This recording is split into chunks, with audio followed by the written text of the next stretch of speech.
Sahabat Suara Tapian, saya beruntung berjumpa dengan Bapak Insinyur Parlin Sianipar. Dia adalah Ketua Batak Center di Kabupaten Toba. Saya beruntung karena ini baru jumpa beberapa tahun lalu. Beliau percayakan saya menulis biografinya. Maka slogan dari Suara Tapian ini belajar pada air, karena banyak hal yang saya dapatkan ketika menulis biografi dari Pak Parlin Sianipar tentang air. Dia mantan Direktur PDAM Jambi. Horas Amang. Horas. Horas, saya beruntung ini Amang Sianipar. Saya berkesempatan wawancara Amang. Sehat Amang ya? Sehat, sehat. Lebih banyak sekarang di Toba ya? Sekali-sekali ke Jakarta? Iya, ke Jakarta itu kalau misalkan periksa kesehatan. Tapi pada umum saya sudah di Toba. Udah 74 ya? 74 tahun Amang? Mau 74. Horas Lamang. Sehat-sehat Amang. Amang, sebagai tokoh, saya sebut saya tokoh karena Amang kan saya tahu pernah ketua Sianipar Sejabotabek, pernah juga menjadi ketua pembangunan gereja, dan sekarang di hari tua mengabdi memberi gagasan-gagasan baik kepada masyarakat Kabupaten Toba. Amang, apa yang membuat Amang kekeh kembali ke kampung? Lumban Sianipar ya, kampungnya. Ya, Sianipar Baligi. Ya, tapi memantau, memberi hati untuk Toba begitu. Apa, Mang? Begini, jadi setelah saya pensiun dari Departemen Pekerjaan Umum Jakarta, saya memang sempat 10 tahun saya membantu yang sekarang Menteri PU. Itu saya diangkat menjadi tenaga ahli di Inspektorat Jenderal Pekerjaan Umum selama 10 tahun. Jadi suatu saat setelah saya tidak bekerja lagi, ada telepon dari kampung. Kakak saya menyatakan bahwa rumah bapak saya dulu yang sudah meninggal katanya ditimpa pohon, sehingga rusaklah dapurnya. Sementara sebenarnya saya bilang, ya udahlah, kenapa ribut? Nanti aja gampang-gampang aja. Tapi kakak saya itu bilang saya, jangan begitu dong. Itu kan rumah bapakmu itu. Ya kau perbaiki. Apa nggak bisa kau perbaiki katanya. Dengan hati yang tidak rela sebenarnya. Karena saya sudah desak. Akhirnya saya, udahlah, saya pergilah ke Baligi. Ya. Termenunglah saya di Baligi, di rumah di Sianipar Baligi. Saya merenung-renung, saya lihat adalah rumah bapak saya yang sudah ditimpa pohon gambiri. Itu kulihat hancur dapurnya, tapi rumah induknya tidak. Saya pikir-pikir apa yang saya lakukan. Saya lihat rumah ini, wah, cukup bagus masih. Hati nurani saya, udahlah perbaikilah. Itulah cara saya cobalah untuk memperbaiki, sehingga waktu itu saya pulang, saya ikut istri saya, akhirnya saya coba bagaimana caranya. Ini di pinggir jalan tadinya rumah ini.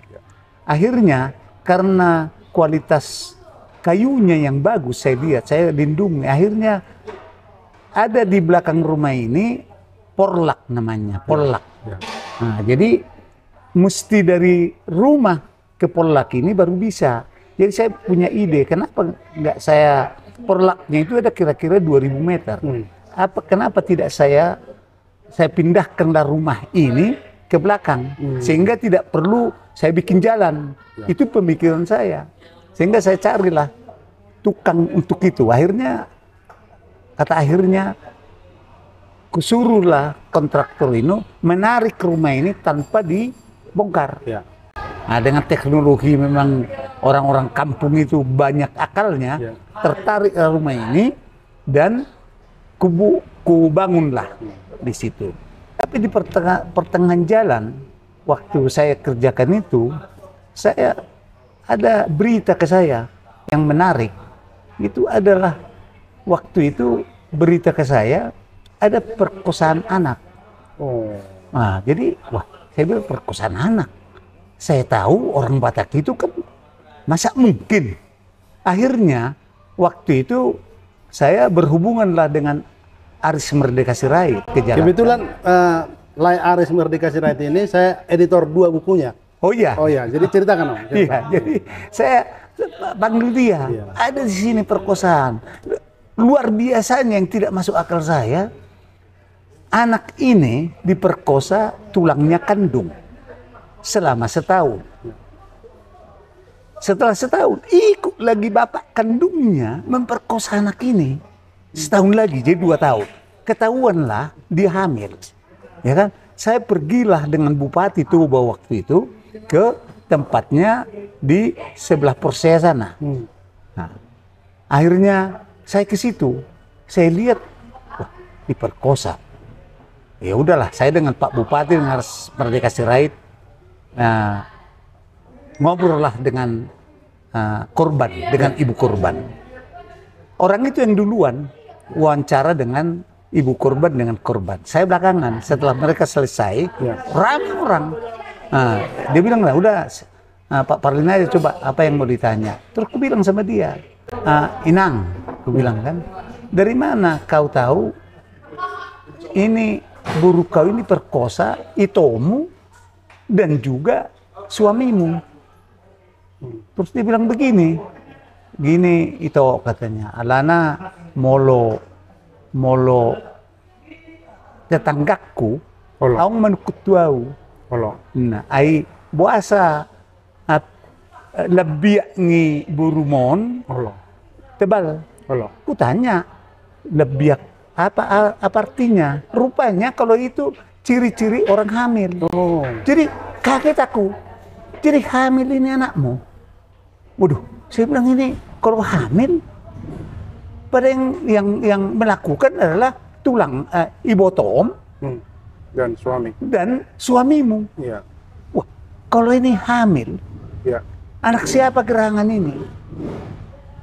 Terus saya berpikir, ku tanya ibu ini akhirnya, jawab dulu pertanyaan saya. Iya.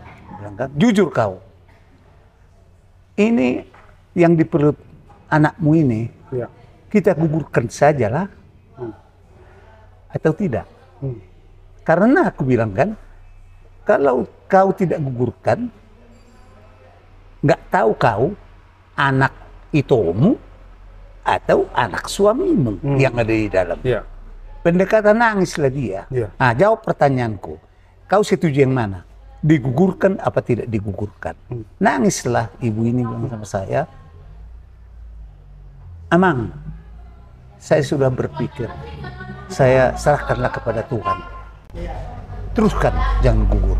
Terus saya berdiri, saya salam ke dia. Terus sama dengan yang di hati saya. Sudahlah, nggak peduli bapaknya siapa, tidak peduli apa itu, tapi itu adalah insan Tuhan. Kita selamatkan. Berarti sepakat dengan itu. Oke, sekarang bagaimana kita buat ini? Nanti akan saya bicara dengan Pak Bupati dan Aris Merdeka Sirait. Mau kita apakan anak ini? Itulah ceritanya. Pendekatan, waktu kami pulang makan di Lagu Buti, saya nggak bisa makan lagi. Saya berpikir, apakah begini memang tanah Batak saya yang saya cintai? Kenapa terjadi ini? Iblis begitu, saya belum tahu. Kalau memperkosa orang lain boleh. Ini tulangnya bersama-sama dengan lainnya. Sedih saya. Terus akhirnya waktu itu masih, saya lupa tadi ngomong, saya tanya, kamu tinggal di mana? Dia bilang di rumah kepala desa. Karena apa? Bapaknya sudah ditangkap polisi. Ibunya sudah diusir dari kampung itu. Akhirnya dititipkanlah anaknya ke kepala desa. Waktu kami makan di Lagu Buti, saya berpikir ke situ aja pikir saya nggak mau makan. Makanlah kata Pak Bupati dengan sini. Saya malas lah. Terus saya tanya. Saya pikir-pikir dalam hati saya. Aku udah gak percaya lagi sama orang lain. Kepala desa nggak percaya juga. Jangan-jangan ke diriku pun aku nggak percaya. Jadi aku bilang sama Bupati, Pak Bupati enggak, itu kita kembali lagi ke sana. Ngapain kita? Katanya kan, itu anak tidak boleh di rumah kepala desa. Karena dia kalau di rumah kepala desa, jangan-jangan dia ikut nanti, maaf saya bilang. Saya berdosa kepada, tapi ini aja bapaknya dengan tulang sama-sama. Apalagi orang lain. Nah, jadi enggak lah. Jadi gimana saran saran Amang Sianipar ini, aku kan yang saya bilang tadi, rumah sudah selesai, saya bangun rumah saya, terus saya bilang gini, Pak Bupati, biarlah di rumah saya tinggal dia. Ada satu kamar yang saya bikin. Itu kemudian menjadi perwakilan Komnas Perlindungan Anak. Iya, Amang ya? itulah dasarnya, itulah yang saya perbuat di sini. Terus saya bilang gini, tapi ke diri saya pun saya nggak percaya. Bukan cek ke orang lain aja. Untuk supaya saya percaya di situ, Ya. kita ambillah diakones atau Bible Pro, temannya dia di rumah saya tapi tinggal. Tapi ya bijaksana lah Bupati. Ternyata dia nggak setuju. Kami pergilah ke asramanya Bible Pro. Kami titipkanlah anak itu di sana. Itulah intinya. Terus saya berpikir setelah ini liwat ini, saya pikir apa yang terjadi di Tanah Batak? Tanah yang penuh dengan budaya yang luhur dan agama Kristen umumnya, apalagi HKBP di sini. Saya pikir HKBP itu, anggota HKBP di Toba, Kabupaten Toba itu, saya pikir tuh 80% penduduk ini. Kok sudah begitu? Apa yang terjadi? Itulah yang membuat saya, kesimpulan saya, setelah saya pikir-pikir ini dan saya laksanakan itu dengan Pak Bupati, kami ke asramanya Bible Pro, kami titiplah anak itu di situ, dibiayai oleh Bupati dan guru pun disuruh mengajar di kamar itu supaya tidak apa-apa. Itulah yang membuat saya pikir, Tuhan, kalau sudah ada satu orang, jangan-jangan sudah banyak. Dan memang pengalaman saya setelah 5 tahun saya di Toba, ditemukan banyak. 60 orang sudah saya dampingi, anak-anak mulai dari umur 3 tahun sampai umur 16 tahun. Yang saya korban pelecehan seksual, baik oleh orang tuanya, tulangnya, tetangganya, dan siapapun. Jadi saya berpikir, saya berdoa kepada Tuhan, udahlah Tuhan, rupanya saya itu harus dibaligi. Tapi bukan apa, hati saya yang bilang, ngapain saya di Jakarta? Di Jakarta pintar-pintar orang baik-baik kok di Jakarta. Gak pernah saya temukan ini. Belum pernah saya temukan di Jakarta orang Batak memperkosa burunya. Saya pikir, ya udahlah, kau Parlin, tinggallah kau di Toba. Dan saya sudah berdoa, dan istri saya juga berdoa kepada Tuhan, sudahlah, tinggallah di sini. Karena memang saya dulu di Balige memang waktu SD. Tamat SD, masuk SMP Balige 1, setelah itu ke SMP 2 Balige, lulus SMP, saya pindah SMA ke Bogor. Dari Bogor lalu ke ITB ya, Mang? Ke ITB, kuliah, dan itulah yang membuat saya, panggilan saya, kenapa saya tinggal di Balige. Lanjutan daripada ini, rupanya Tuhan memberikan jalan juga. Jadi bukan cuma itu yang saya kerjakan di sini. Saya dengan petunjuk Tuhan, kebetulan waktu saya reuni di ITB, 50 tahun reuni, saya kumpul, saya pergi ke Bandung. Saya ketemu teman, terus ada Profesor Doktor Damanhuri, teman saya, bilang begini, Parlin, gimana ya, ada dana hibah ini dari Jepang, dari IJES. Jadi ada, ya jumlahnya adalah, tapi dia Jepang mau mencoba menjaga kelestarian Danau Toba. Nah, gimana kita buat ini? Akhirnya akhirnya saya rencanakan ini dengan si profesor. Kami tugaskanlah waktu itu mahasiswa ITB yang mau jadi sarjana. Kita kombinasi dengan mahasiswa DEL yang ada di Toba, yang harus kita berdayakan juga, melakukan feasibility study atau survei sampah, khususnya sampah plastik di 4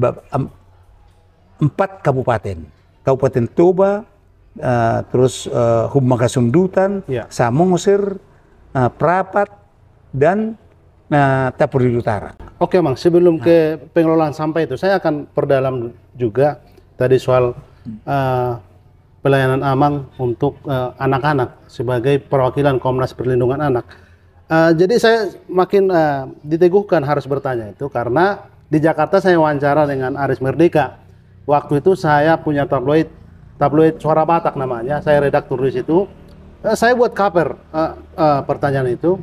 Kalau nggak salah judul headline-nya waktu itu Tias Nasoter Habunion. Iya. Jadi covernya Aris Merdeka itu sangat disorot di Jakarta, umumnya orang Batak ya. Karena tabloid itu dibagikan. Ternyata Amang juga mengadvokasi di Toba ini. Kira-kira sekarang bagaimana? Setelah banyak informasi atau terungkap hal-hal yang sangat memilukan ini, bagaimana sekarang perubahan-perubahan yang ada? Jadi saya sekarang di Toba ini sudah kurang lebih 5 tahun. Ya. Salah satu kerjaan saya itulah mendampingi korban pelecehan seksual anak-anak atau di bawah umur. Ya. Ternyata tidak habis-habis. Itu yang saya bilang tadi. 60 Masih belum. sudah, masih belum.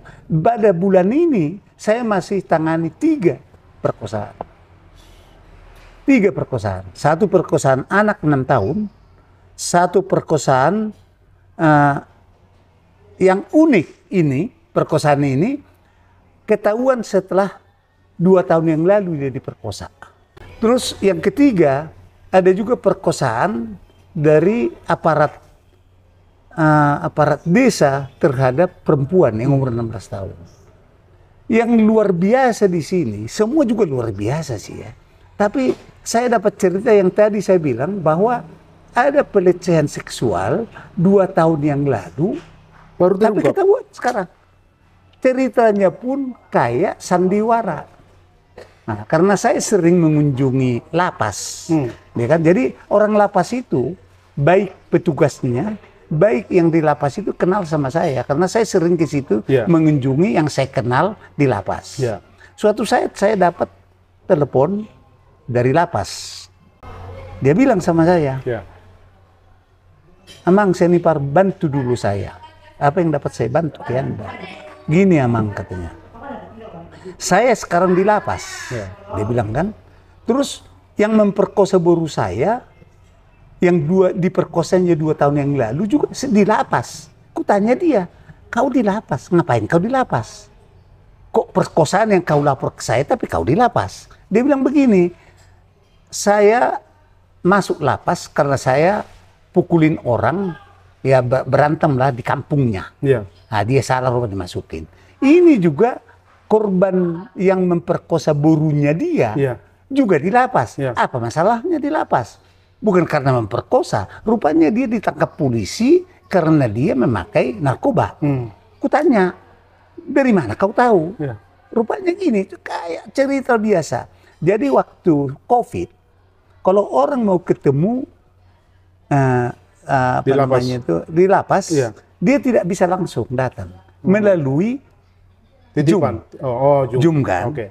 Nah, suatu saat ini perempuan yang 2 tahun yang lalu anaknya ini udah putus asa, udah hampir 2 kali dia bunuh diri, tapi tidak pernah melaporkan bahwa dia diperkosa kepada ibunya maupun kepada bapaknya. Nah, dia tahulah karena dia mau menjadi tenaga kerja di Malaysia. Dia permisilah ke bapaknya ini pakai Zoom. Waktu dia pakai Zoom, Pak, dia bilang lah saya mau ke Malaysia. Bapaknya bilang, kenapa Inang? Ya udahlah. Memang dia udah pernah 2 kali mau bunuh diri, tapi gak ngerti orang tuanya. Terus waktu itu ada di sampingnya dia laki-laki. Terus si perempuan ini, anaknya ini bilang, Pak, yang di samping kau itu marga Siregar ya? Iya. Terus bapaknya tanya, kamu marga apa kau? Karena dia tadinya Zoom setelah dia kan, jadi apa orang itu urutan kan? Ya, Siregar. Terus anaknya yang diperkosa ini langsung membuka ininya, apa namanya itu? Dia waktu itu ngomong pakai masker. Coba tanya Pak, dia kenal saya nggak? Terus anak ini berteriak dia, Pak, itu yang memperkosa saya 2 tahun yang lalu. Bunuh itu Pak, katanya dia. Akhirnya terjadilah huru-hara di penjara, ya. dipukuli lah ini, ditanya, benar kau yang perkosa Bu Rusmi? Iya katanya. Di mana kau perkosa Bu Rusmi? Akhirnya kepala lapas melihat kenapa berantem ini. Dikasih tahu lah bahwa dia 2 tahun yang lalu mengaku memperkosa. Akhirnya kepala lapas minta kepada dia laporkanlah ke polisi. Itulah ketahuan bahwa dia udah mengaku 2 tahun lalu. Itu kan Tuan mukjizat itu. Saya yang tahu gara-gara begitu, gitu kan? Jadi itu saya bilang memang banyak banget kasusnya, Mang ya. Banyak. Ya. Banyak. Jadi itulah saya pikir ya saya di samping pekerjaan-pekerjaan lain yang saya lakukan di Toba. Ya kembali tadi soal itu mengelola sampah. Kemudian apa? Amang kan dari PU, lulus dari ITB, berkarir di PU. Ya. Apa kira-kira yang Amang jembatani untuk warga termasuk mengelola sampah itu? Iya, jadi gini itu tadi yang saya cerita tadi kembali kan setelah itu ada rupanya dia tahu Profesor Doktor ini mengetahui ada dana hibah dari Jepang. Oh. Nah dia bilang lah tadi saya lanjutkan yang tadi akhirnya gimana kita survei. Ya. Nah jadi kita kombinasi lah mahasiswa ITB yang mau jadi sarjana dan mahasiswa dari yang mau kerja untuk melakukan survei di 4 kabupaten di pinggir Danau Toba. Ya.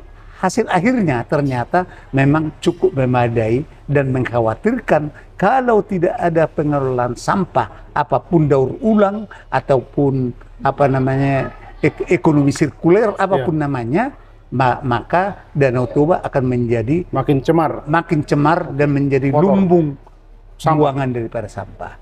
Oke. Nah, akhirnya kedua solusinya apa? solusinya gini. Yeah.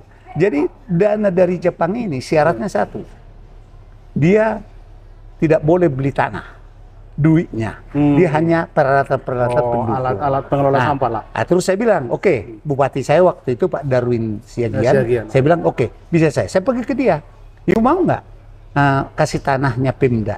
Sebenarnya tanah saya bisa saya kasih, tapi maksud saya jadi tanah hibah dari Pemda ya? Hibah dari Pemda 500 meter. Saya bilang, kalau kamu kasih hibah ini, dana hibah dari Jepang, saya akan serahkan menjadi aset Toba. Itulah itunya. Tapi pengelola daripada sampah ini harus masyarakat. Anda tidak bisa. Karena pekerjaan masih banyak yang lain, biarlah serahkan lagi kepada masyarakat untuk dikelola, dan saya sebagai ahlinya lah akan mengelola. Itulah terjadinya sekarang. Itu menjadi saya buatlah sekarang pengelolaan sampah itu di sini dan memang berfungsi sekali. Dan jadi, akhirnya ada Pemda kasih hibah tanah. Iya. Oke. Saya dibangunlah pendekatan, jadilah akhirnya aset pun saya serahkan ke Pemda. Ya. Nah, sekarang ada yang perlu kita ketahui. Jadi pengolahan sampah yang saya buat ini ada mesin, Verolis namanya, dibuat oleh ITB. Jadi sampah plastik ini itu kalau kita cacah dia menjadi butir-butir plastik, itu dimasukkan ke satu mesin Verolis, itu dalam tekanan dan temperatur sekian. Pertama kali dia akan mengolah sampah plastik itu menjadi gas. Bisa masak. Nah, di itu saya sekarang bisa masak. Kita masak air pakai itu. Gas apa namanya itu? Metanol. Nah, metanol. Dia bisa jadi itu. Baik. Setelah habis ini, pada temperatur sekian dan tekanan sekian, dia akan mengeluarkan solar. Solar itu bisa jadi untuk mesin. Nah, habis itu sebagai akhir daripada proses ini, dia akan menjadi arang. Arang itu kan bisa menjadi saringan untuk air minum, saringan untuk apapun yang bau. Itulah yang ada sekarang. Dan memang kebetulan sekarang kapasitasnya masih belum memadai. Berapa kapasitasnya? Kapasitasnya kira-kira 200 kilo per hari. Dia bisa, karena kita harus proses lagi dia, kita bersihkan dulu, kita cacah. Ya mungkin anggaplah satu bulan itu mungkin 4-5 ton yang bisa kami lakukan. Lalu yang dilakukan dinas kebersihan apa? Iya, kan ada sampah banyak lain kan. Dan dia kan mengerjakan juga bukan hanya sampah kan, Ya. banyak lagi yang dikerjakan Baik. untuk ini. Jadi itulah saya kerjakan sekarang, dan memang saya pikir ini yang perlu studi lagi lebih lanjut, karena saya lihat ini sangat potensial dan sampah juga banyak. Akan saya dirikan yang begini juga cita-cita saya. Kalau diberikan Tuhan umur yang panjang, akan saya dirikan juga di Tapanuli Utara, di Tarutung, Di Humbang juga dong. Humbang Kasudutan, di Samosir, Baik. di Prapat sebagai daerah pariwisata. Mungkin tempat-tempat lain, sehingga mudah-mudahan dengan program ini maka ya efek daripada efek negatif daripada sampah plastik umumnya bisa kita tolerir lah, gitu. Jadi luar biasa nih Amang, di masa pensiun harusnya banyak istirahat, justru makin sibuk mengurusi anak, mengurusi sampah ternyata. Lalu Amang juga saya dengar jadi ketua Batak Center di Kabupaten Toba. Apa pikiran-pikiran Amang? Pernah kan ketua Siani Parsi Jabodetabek, tentu dari sisi adat budaya mungkin Amang bisa memberi nasihat gitu. Tapi sebelum itu, saya Ya. akan jelaskan ke Anda. Ada sedikit yang kurang. Setelah saya mencoba memberikan hati saya kepada Tuhan, Ya. untuk saya dibimbing, ternyata saya berpikir, gimana cara kita menanggulangi pelecehan seksual tadi. Oke. Akhirnya, saya dengan entah dari mana, mungkin rezeki dari Tuhan lah, saya bangunlah sekarang di kompleks perumahan saya di Balige, sekolah minggu.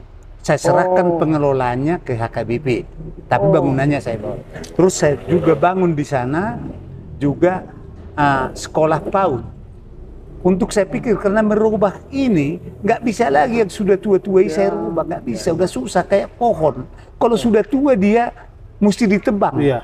Kalau nggak patah dia. Jadi saya pikir untuk membantu ya udah generasi muda lah saya itu kan. Dan saya juga dirikan di situ perpustakaan untuk anak-anak dan remaja sampai SMA.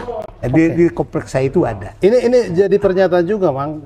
Kebetulan kami baru dirikan Forum Jurnalis Batak, saya sekretaris umumnya. Kami sudah 3 kali membantu buku di Luban Suwi-Suwi, di Harian Boho, dan di Tapanuli Utara terakhir. Nanti ke perpustakaan Amang lah kita kirim, karena terus terang kita udah berkali-kali berteriak untuk bantu ke Toba, belum ada salurannya begitu. Tapi gini, saya jelaskan itu rupanya Oke. Tuhan baik. Iya, Waktu saya dicuci otak iya. di Dokter Terawan di Bali. Ada yang tahu bekas anak buah saya di PU yang sudah eselon 1. Iya. Dia lihatlah apa saya di Google barangkali bahwa saya mencoba juga bergerak di perpustakaan.